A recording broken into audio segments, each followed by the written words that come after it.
ഭരണാധികാരികൾക്ക് ഇഫ്താർ വിരുന്നൊരുക്കി UAE president.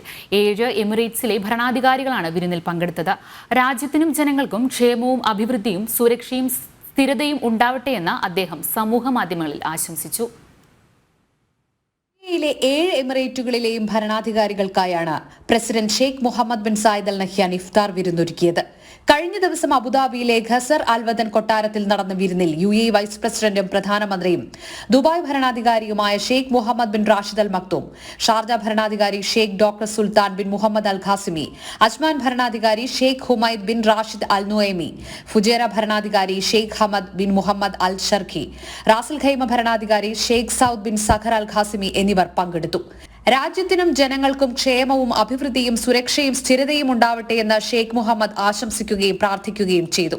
വിവിധ എമിറേറ്റുകളിൽ ഭരണാധികാരികളായ എന്റെ സഹോദരങ്ങൾക്ക് റമദാൻ വിരുന്നൊരുക്കുന്നതിൽ ഏറെ സന്തോഷമുണ്ടെന്നും അദ്ദേഹം സമൂഹ മാധ്യമങ്ങളിൽ കുറിച്ചു. UAE വൈസ് പ്രസിഡന്റ്, ഉപപ്രധാനമന്ത്രിയും പ്രസിഡൻഷ്യൽ കോർട്ട് ചെയർമാനുമായ Sheikh Mansour bin Mohammed bin Zayed Al Nahyan, ഉപപ്രധാനമന്ത്രിയും ആഭ്യന്തരമന്ത്രിയുമായ ഷെയ്ഖ് സെയ്ഫ് ബിൻ സായിദ്, സഹിഷ്ണുതാ സഹവർത്തിത്വ മന്ത്രി Sheikh Nahyan bin Mubarak, Abu Dhabi കിരീടാവകാശി Sheikh Khalid bin Mohammed, Dubai കിരീടാവകാശി Sheikh Hamdan bin Mohammed bin Rashid Al Maktoum, Umm Al Quwain കിരീടാവകാശി Sheikh Rashid bin Saud Al Mualla തുടങ്ങിയവരും മറ്റു മുതിർന്ന ഉദ്യോഗസ്ഥരും ചടങ്ങിൽ പങ്കെടുത്തു. ജനം, ദുബായ്.